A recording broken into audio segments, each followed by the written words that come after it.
Ya ndithu lero titakali tikudikira kusalima kuti kutuluke zotani pamene a Jessica Bwira apikisana ndi aphale kumenekoko pama primaries chisankho cha Chipulula. Mpakati panithu panabuka kampongopongo kuti yayi a Jessica Bwira atere ndiye anadzatsutsa kuti yayi ma primaries anachitike, koma panopanso pano ma primaries akukachitika lero pa 28th of April. Ndiyebe nkhani ndionena kuti anyamata, azibambo, azimayi, atsikana, asungwana, azigogo, tikudziwanso kuti azigogo alipo pano. Nkhani ndionena kuti nzawo tsopano tuwa Jessica Bwira ndi amene waluzayo, ameneyonso amene ali Vera Kantukule nthawi imeneja pachatu ali ku UTM. Basi malemu Charles Chilima kungotisiya iwonso nkuthawa kuopera ku MCP. Zimenezi zimene zinakuyitsa anthu ena kuti inu Maliro ali nyumba, inu mwakuti mwayamba kuthawa. Komano at the end panopa kupikisana nawo ku zisankho zimenezi zachipulula pakati chigawo cha pakati aluza, ndipo anthu akuyankhula kuti yayi amenewa achita bwino kuluza. Amalawi mulakhala bwanji nzanu musiyeni. Anyway, nawonso a Jessica Bwira ndi mmodzi mwa anthu amene anali ma patriot amene anatumbuka poyambirira penipeni tu pamene UTM imayamba. Iwo anali kumayambira kwenikweni kumenyera nkhondo kuti UTM tsopano ikhalepo. Anamangidwa ndi DPP. Remember nthawi imeneja, mukumbukira kapena simukumbukira? Tadika ndikayi 2 minutes ndikumbutseni. Nevati ndilibe nthawi choyamba ndikuthokozeni kuti munabwera. Chachiwiri osaopa lero sanaletse, mulungu safulumira sachedwa. Tiyembekeze mawa ndi ma hours chabe.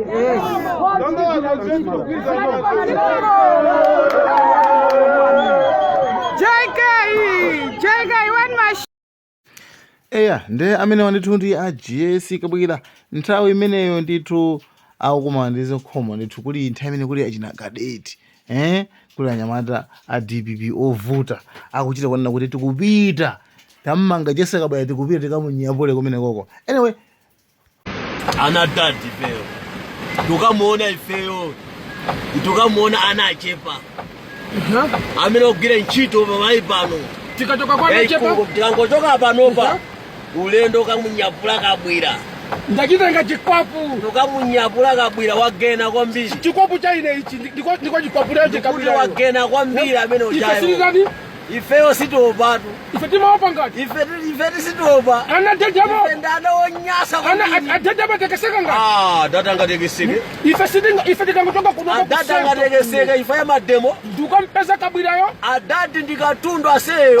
Chifukwa ndatenga chikwapu changa ichi ndikwapula kabwira. Kukhala president number 3 mu Africa mose simasewera iyayi. Ndikuzuwa kale. Timamuseweretsa president wathu, president waliphunzira ndipo ndi munthu odziwika dziko lonse lapansi. Wina ndikumanyoza president waife, kumanyoza adadi. Tana nawo lendo wake ndimo. Inuyo lero mumva kuti kabwira kundeni tamutulutsa. Tamutulutsa tamponda. Ntchito lero. Wajaira kwambiri. Watiwonjeza. Watiwonjeza. Aona nyekwe. Ife manyapapi. Ngatana ziwe nyekwe.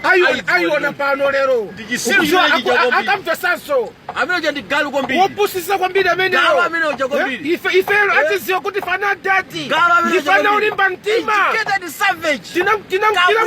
Tinangofasa kufasa kuti sina ndoke kuba pano pankhani chiyatha kukoti.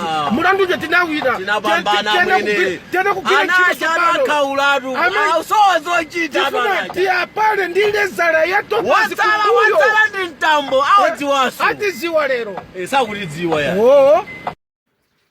Kwa amene tinaiwala osamayiwala ya nkhani ndithu idali choncho nthawi imeneyoyo. Ndiyeno amene wawa ndithu anamenya nawo nkhondo. Mutha kuona kuti amene naye pambali kujaso video yamba ija ndithu UTM ndiye after kumwalira SKC ndo mene ndithu tinaona Jessica Bwira akapezeka nawo ku convention ya MCP akuti iwo nda MCP. anthu anadabwa kuti chikuchitikani chani kuti amayi amenewa chikuchitikani chani alowalira amenewa wa MCP nthawi yonseyi anali a UTM amayi amenewa.